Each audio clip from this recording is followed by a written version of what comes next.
Donc personne, absolument personne, n'a jamais rien accompli. Car cette vie, aussi absurde que ça puisse paraître, est absolument, divinement, magnifiquement vide d'individualité réelle. Il n'y a rien en dehors de cette vie. Il n'est que ce vide infini plein de lui-même. Donc au sein de ça, on a l'impression qu'il y a 8 milliards d'êtres humains qui vivent une vie. C'est tellement prenant de se vivre à part en tant que personne, et du coup forcément alors tous les autres qui vivent leur vie comme je vis ma vie. Mais cette vie est un mystère incompréhensible, c'est un phénomène, c'est un mystère impersonnel. Il n'y a pas de séparation, il n'y a pas de dualité.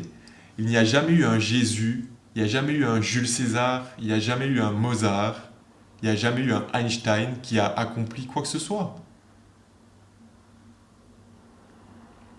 C'est ce qui apparemment se produit,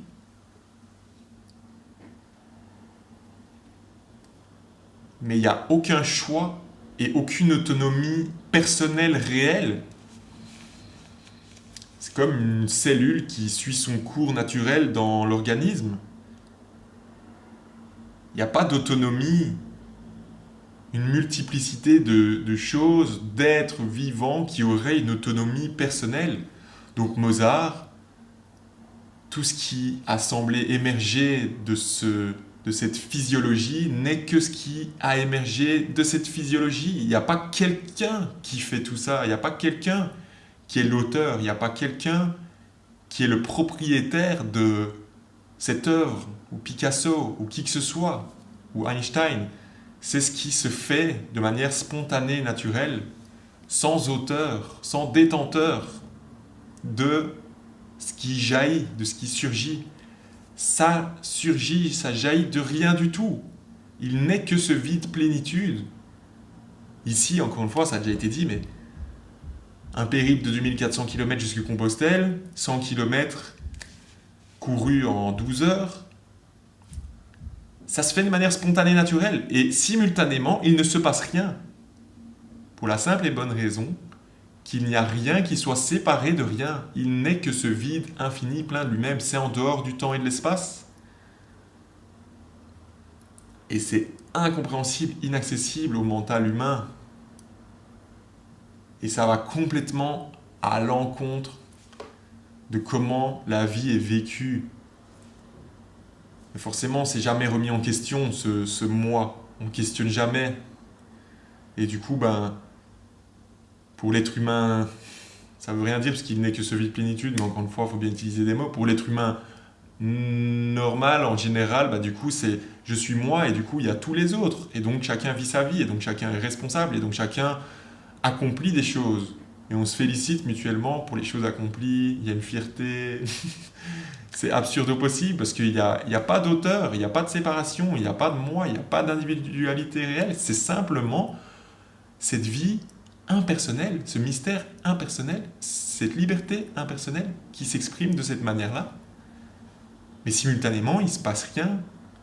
C'est l'immobilité en mouvement. Il n'y a personne qui peut se voir attribuer des mérites pour un accomplissement. Mais bien sûr, dans le monde dans lequel on vit, on se reconfirme ça en permanence.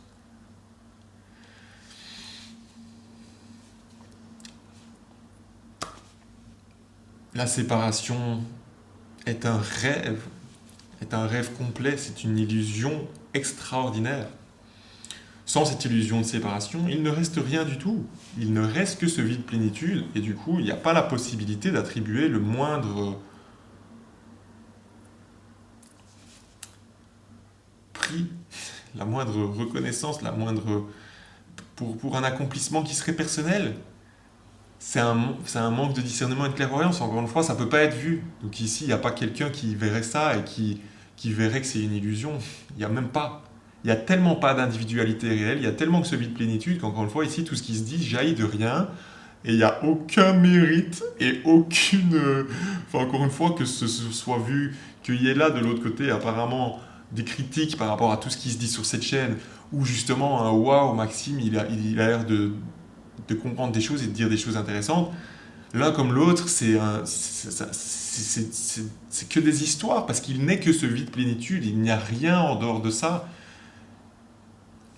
Il n'y a vraiment aucun mérite pour quoi que ce soit, parce qu'il n'y a pas d'accomplissement personnel. Sans l'illusion de la séparation, il n'y a pas l'illusion d'être un petit moi, il n'y a pas l'illusion de l'autonomie personnelle, il n'y a pas du coup l'illusion d'accomplir des choses ou d'avoir le moindre mérite ou de pouvoir être fier pour quoi que ce soit. Parce qu'il n'y a rien d'autre que ce vide plénitude, il n'y a rien d'autre. Donc du point de vue du moi, forcément, je suis moi, et donc je projette que, bah si, qu'est-ce qu'il raconte, encore une fois, Maxime, là, ça n'a aucun sens ce qu'il dit. Évidemment qu'il y a eu un Einstein qui a changé complètement la physique, évidemment qu'il y a eu un Mozart qui... évidemment que Jules César existait, évidemment que Hitler, ce fameux Hitler, encore une fois, du coup, comme il y a eu une vidéo aussi à ce sujet-là, il n'y a aucune responsabilité à aucun niveau. Parce qu'il n'y a pas de séparation, il n'y a pas de dualité. La dualité est une illusion. Ce mystère, cette réalité naturelle est non duelle. Et tant qu'on se vit vraiment être une personne dans un corps, être quelque chose de séparé, alors il y a vraiment cette impression que la liberté d'agir et d'être au quotidien est une liberté personnelle, mais c'est complètement impersonnel, c'est complètement en dehors du temps et de l'espace, il n'y a absolument aucun choix. Donc il y a pas un Martin Luther King qui pourrait être adulé pour ce qu'il a fait, comme il a changé le monde. Il n'y a pas un Hitler qui pourrait être... Mais du coup, encore une fois, du point de vue de l'être humain qui se vit comme un fragment et du coup une multitude de fragments, et comme moi je suis en full autonomie, full contrôle, et bah, du coup les autres aussi, et donc du coup ceux qui font bien, et bah, c'est génial, c'est des gens bien. Des Hitler, et bah, du coup on va les pointer du doigt. Encore une fois, du coup, évidemment, c'est pas en train de dire waouh, c'est magnifique ce qu'il a fait. C'est justement juste en train de dire que il n'y a pas de je tue, il nous vouille. L'illusion, c'est la séparation. L'illusion, sans séparation, il n'y a pas d'autonomie personnelle, donc il n'y a aucune responsabilité. La responsabilité des actes n'est qu'une illusion. Il n'y a jamais eu la moindre responsabilité parce qu'il n'y a jamais eu la moindre individualité. Mais c'est irrecevable pour l'être humain. Ses propos sont irrecevables. Qu'est-ce qu'il raconte? Évidemment que chacun choisit. Encore une fois, je vis ma vie, je me réveille le matin, je fais mes choix. C'est ennemi. Si je fais bien, ben, je peux être, voilà, encore une fois, félicité. Et si je fais mal, je peux être blâmé. C'est logique. Mais parce qu'on regarde avec des lunettes teintées. Je suis moi et donc tout le monde fait sa vie. Et du coup, ben, personne n'a jamais rien accompli. Il n'y a pas de séparation, il n'y a que ce mystère infini, aucune responsabilité et aucun accomplissement personnel parce qu'il n'y a pas d'individualité réelle. Je dis les mêmes choses tout le temps, tout le temps, tout le temps, tout le temps, tout le temps. Parce qu'il n'y a rien de plus qui veut être dit, il n'y a rien en dehors de ce mystère infini, de cette liberté impersonnelle. Encore une fois, du point de vue de la séparation, il y a toujours forcément critique ou c'est un manque de discernement. Mais encore une fois, ça se fait comme ça, c'est libre, la vie est tellement libre. Elle est libre, tellement, c'est tellement libre que ça se prend apparemment les pieds dans le tapis à regarder ce qui soi-disant est à l'extérieur et à pouvoir juger ce qui est à l'extérieur comme si on était soit un sujet et que le reste était un objet et que du coup cette séparation illusoire crée du coup tout un, encore une fois, toute une flopée de critiques ou de... Et c'est libre, c'est pas censé être différent, c'est tellement libre, c'est tellement... Tout est tellement naturellement accueilli au cœur de ça qu'il n'y a rien qui, encore une fois ici, qui sont en train de dire que voir la vie d'une telle façon, de critiquer ou d'aduler ou de... Mais c'est juste que tout est tellement en dehors du temps et de l'espace. Il n'y a que l'immédiateté d'être, mais il y a vraiment un truc qui suppose que je suis ici localisé et je suis une personne dans un corps et du coup c'est moi qui pilote ce corps, qui décide, je suis en full contrôle et du coup c'est projeté vers l'extérieur. Chaque apparent fragment est en full contrôle.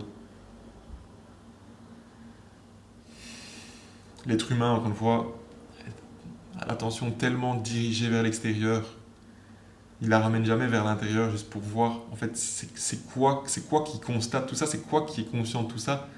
Parce que, encore une fois, en investiguant, comme ça a déjà été dit mille fois aussi, l'investigation dans un sens maintient une forme de dualité, mais c'est un peu... Bon,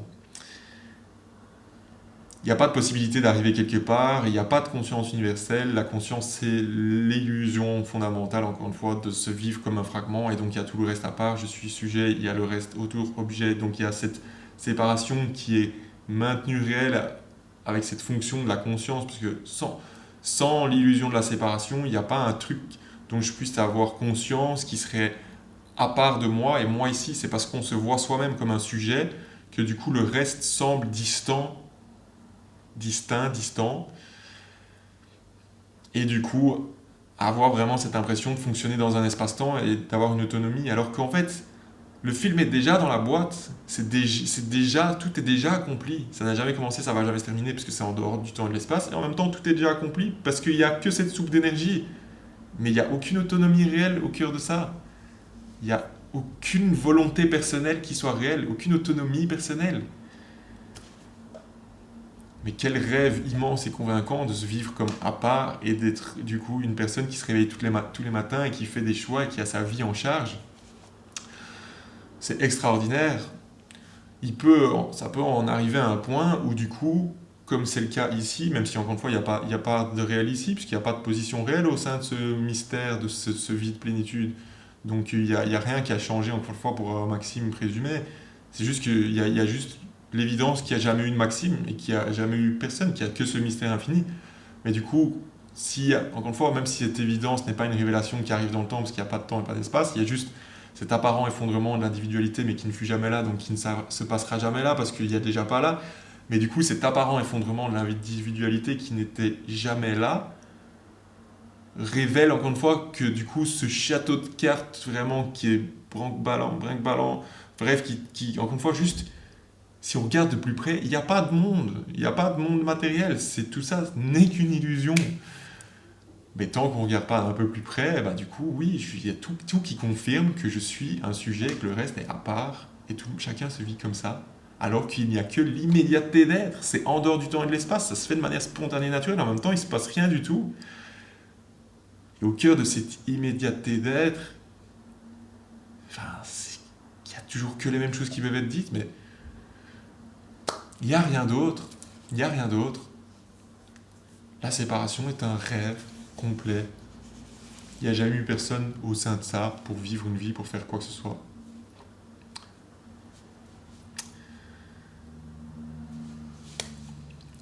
Voilà.